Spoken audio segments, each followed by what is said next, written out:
todos bem-vindos ao JV Notícia.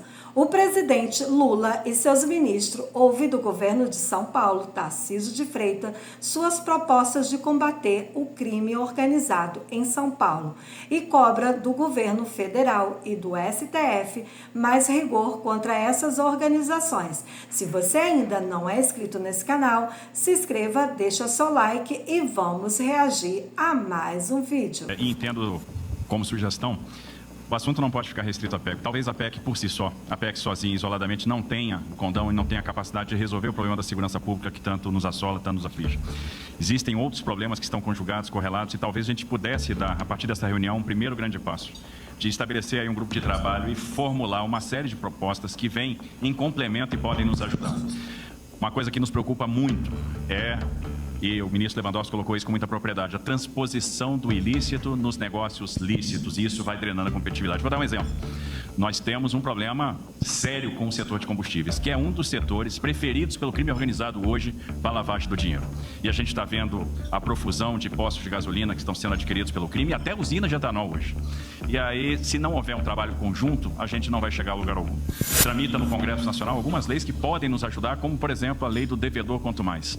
E isso é fundamental para nos ajudar a dar um passo contra essa questão da lavagem de dinheiro.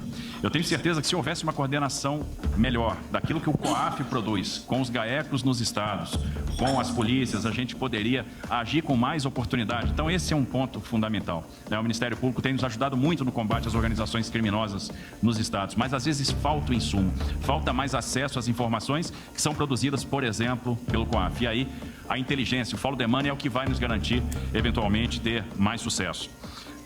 Nos preocupa realmente, e a gente teria uma série de propostas, é por isso que essa reunião pode ser um start para a gente trabalhar isso conjuntamente, mas nós temos propostas de alteração na lei de execução penal, na alteração de Código de Processo Penal, alterações do Código Penal, na alterações na lei das organizações criminosas, na lei de lavagem de dinheiro, no próprio Estatuto da Criança e do Adolescente, na lei que trata dos crimes contra a ordem econômica, enfim, penalidades na fiscalização do abastecimento nacional de combustíveis, alterações relacionadas à política nacional de biocombustíveis, porque o crime ele vai operando em todos esses setores. E o setor de combustível, obviamente, me preocupa muito, mas eles têm lavado dinheiro em clubes de futebol, têm lavado dinheiro em revendas de carros importados, têm lavado dinheiro numa série de outras atividades. Por isso, essa ação de inteligência é fundamental.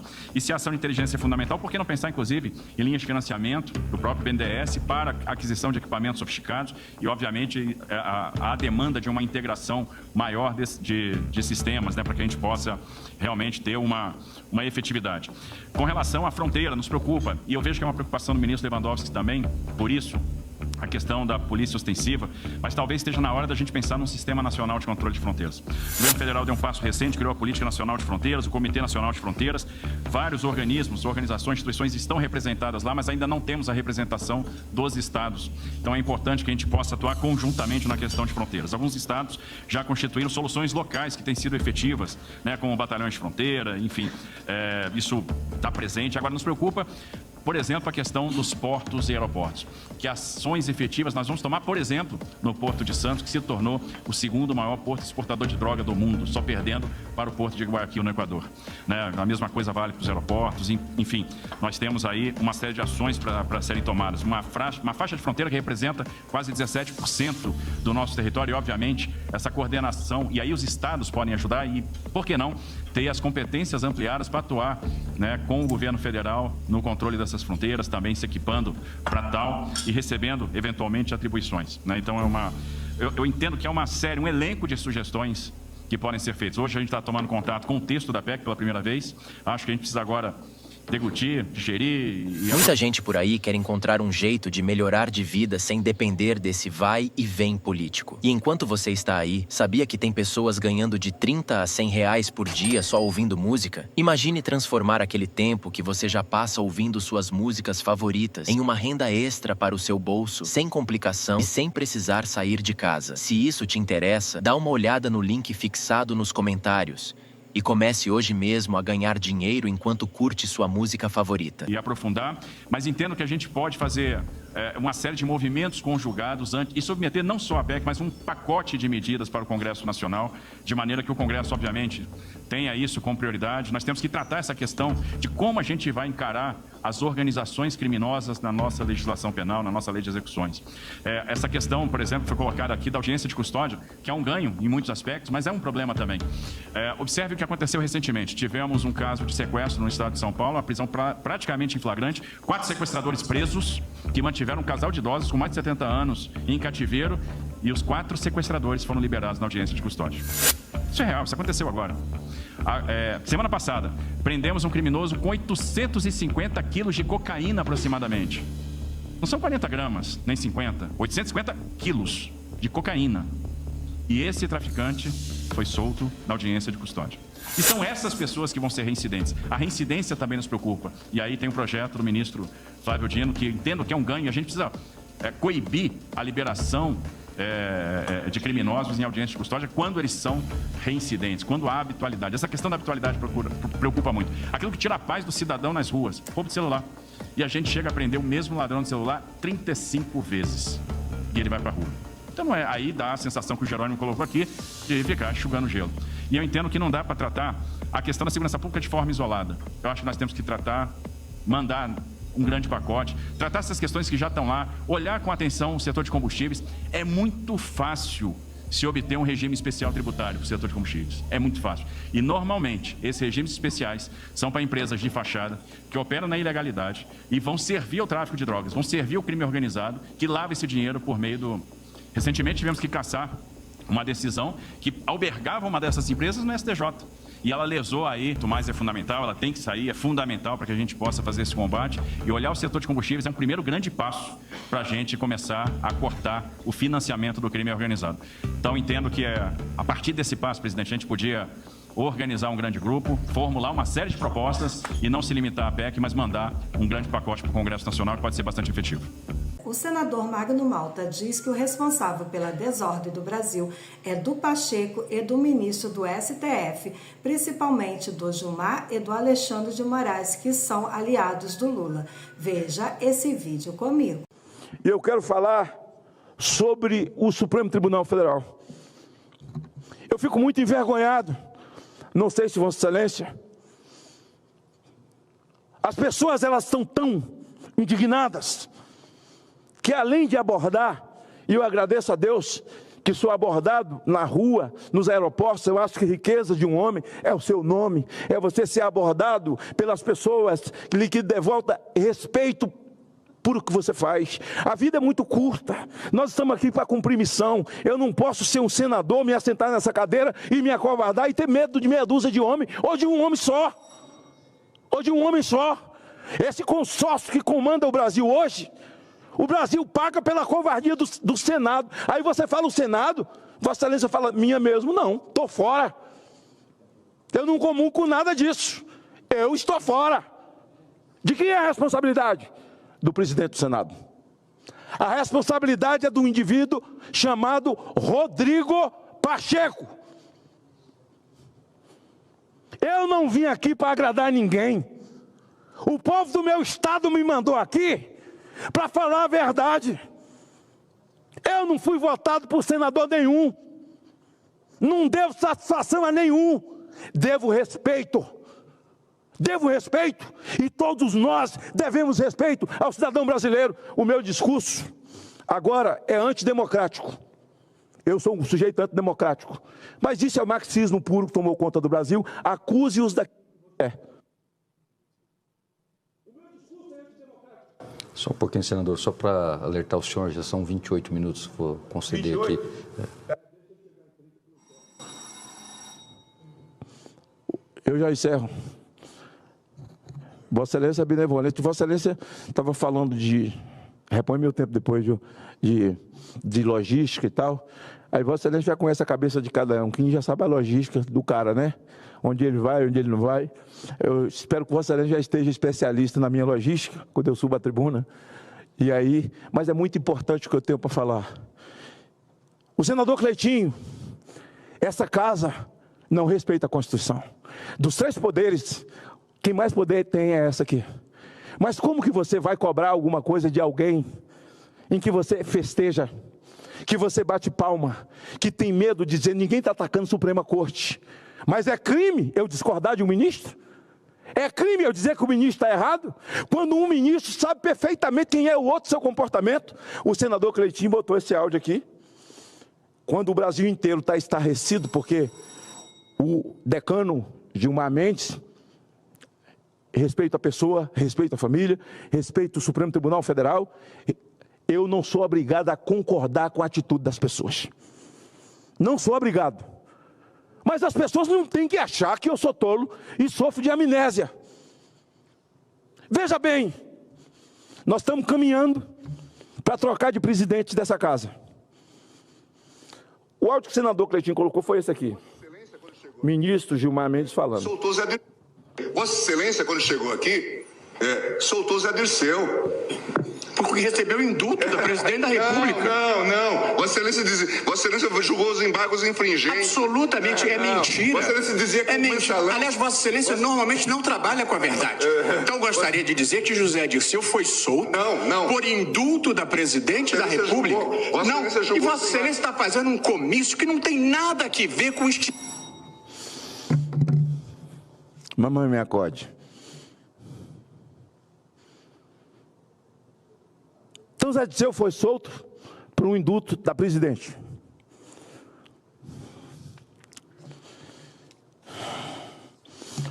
O Lula deu indulto até para o terrorista Cesare Batista. O senhor sabe quem era o advogado dele? Barroso, presidente da Suprema Corte, que chama Gilmar de mentiroso. E que diz que Zé Dirceu estava solto por um indulto. Agora, se o indulto dele, eu não quero entrar no mérito de Zé Dirceu, vou deixar Zé Dirceu de lado. Eu quero falar dos ministros, ou sobre os ministros. Se o indulto dele fosse dado por Jair Bolsonaro, certamente ele estaria preso. Porque o indulto que Jair Bolsonaro deu para um deputado federal, chamado Daniel Silveira, eles simplesmente disseram, esse indulto não vale. Esse trecho da Constituição tem que jogar fora. Daniel Silveira está apodrecendo na cadeia, senhor senador. Nós precisamos de gente que fale as coisas e a verdade. No indulto dado pelo Temer, um indivíduo que eu sou grato, o Temer, quando foi presidente da Câmara, foi a época da CPI do narcotráfico. No indulto do Temer, ele dá indulto para todos os bandidos, inclusive para Adair Pinheiro, esse que foi eleito agora, preso 2 vezes, cumprindo cadeia por pedofilia, recebeu o indulto. O presidente da Suprema Corte hoje, senhor Barroso, com a sua toga preta como advogado, provou para o pleno do Supremo de que um terrorista era inocente. E eles aceitaram. Eles agora chamam as pessoas do dia 8 de terrorista. Acuse-os daquilo que você é. Presidente Barroso, qual é a câmera que eu olho? Presidente Barroso, então quer dizer que Cesare Batista era um inocente. Se alguém tivesse vandalizado, quebrado cadeira aqui, e muita gente quebrou vidraça, responde por crime de vandalismo. Isso está aí. Agora, terrorista está preso de prisão perpétua na Itália. E o pleno votou. Ora, esse mesmo ministro que aponta os crimes da Lava Jato, e agora sepultaram a Lava Jato, eu não sei se sepultaram a Lava Jato ou se eu digo que eles passaram um papel higiênico no rosto dos acusados. Então quer dizer que a Odebrecht é inocente, que a OAS é inocente, os irmãos batistas são inocentes. E esses outros são terroristas do dia 8. E esses que estão presos não têm que anistia. Dentro disso, o dia hoje comete contra a nação brasileira algo que é horripilante. Tirar da CCJ a proposta de anistia de homens e mulheres, que tem na figura do Crezão, que morreu nos purões desse país democrático hoje, de Lula, do Supremo, de Lira, de Pacheco. Eu sou antidemocrático, eles são democráticos, para criar uma comissão, um imbróglio que já podia ter resolvido. Tem pedófilo cumprindo pena porque pagou fiança. Essas pessoas não têm nem conhecimento, estão tomando 17 anos, 15 anos, 20 anos. Eu quero dizer uma coisa, tem eleição de presidente do Senado. Eu só dou o meu voto a quem tenha coragem de vir à tribuna dizer: sou candidato. Não por revanche, mas farei valer a Constituição. E não permitirei a intromissão, invasão de um poder em outro poder. E não me curvarei àquilo que for atrocidade e atropelo à Constituição Federal. Aquele que disser preciso anistiar. Essa mesma corte em que um chama o outro de mentiroso e que o ministro Gilmar, que acabou de sepultar a Lava Jato e diz que Barroso foi ali só para anistiar e soltar Zé Disseu. Meu Deus do céu, que diálogo cabuloso, mas está gravado, não fui eu que falei. Mas eles agora estão ajudando a escolher quem será o presidente do Senado. Se o presidente do Senado tem como propósito o conluio, esqueça, não chegue em mim, não me procure, porque eu preciso ouvir, eu preciso que verbalize. Fora disso, fora do discurso que eu faço, não vejo quem possa, nesse momento. Agora os candidatos que se apresentem, eles se apresentem e digam: sou candidato. Agora vai ter que assinar aqui e verbalizar que eu não vou permitir. Se não quiser ligar do senador, senador, só vou pedir para o senhor mais um minuto para a gente encerrar. Você não, eu tenho voz forte, eu fui eleito, foi para gritar mesmo, para espernear pelos menores. Eu vou. Eu quero ver. Eu não quero um presidente da República, sabe, que a gente vota aqui, acabar com a decisão monocrática e o presidente sai porque vai lá conversar com a corte. Eles lá votam a legalização de droga, a gente diz que não. O Brasil não tem parlamento, o Brasil não tem Câmara, não tem Senado. Isso aqui é um peso, isso aqui é um fardo, é gasto de dinheiro do consumidor desnecessariamente, porque o Supremo já disse: não existe vocês, nós desfazemos e fazemos aqui. E nós temos um presidente calado. Calado. Alguém está chamando isso aqui de CCC. Casa dos Calados Coniventes. Eu não sou calado e nem sou conivente. Então, não pensem, eu vim aqui para fazer o que o povo do Espírito Santo me mandou. Não se iluda, nós vamos para um processo. Esse Senado precisa dar demonstração para a sociedade brasileira. Esse Senado precisa acenar para a população brasileira de que está do lado dela e não do lado do crime. Ora, tem penitenciária de segurança máxima e preso sai. Pode roubar que vai embora na saidinha. Bandido é solto, bandido é anistiado e gente de bem continua preso.